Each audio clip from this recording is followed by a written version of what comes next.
నువ్వు ఏది వాడుతున్నావు ఒకసారి రండి మీరు కూడా చెప్పు ఏమేమి వాడుతున్నావు. నీకు ఎప్పటి నుంచి సైనస్ ఉండేనా? ఏముంది ప్రాబ్లం ఏంటి అసలు? ఎలర్జీ ఎప్పటి నుంచి ఉంది? 1 year 2 years నుంచి 2 years నుంచి ఉంది.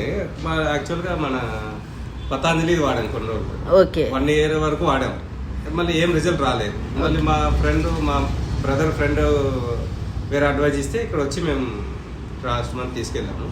సో ఇప్పుడు బాబుకు ఓకే ఓకే 2 months నుంచి. చెప్పు ఎలా ఉంది ఇప్పుడు? గొంతులో నస అవన్నీ ఆ, తుమ్ములు కూడా ఎక్కువ రావట్లేదా? ఇప్పుడు నిద్ర మంచిగా పోతున్నావు మళ్ళీ? సరే హ్యాపీ ఇయర్వెల్స్ బాగున్నాయా? సార్ మంచి తీసి చూపించాడా? ఓకే ఇంకెక్కడన్నా చూసారా సార్ ఇంతకుముందుకు? ఇంతకుముందు ఎక్కడ ఓన్లీ చూసాము హ్యాపీ అర్బల్ అని అప్పుడు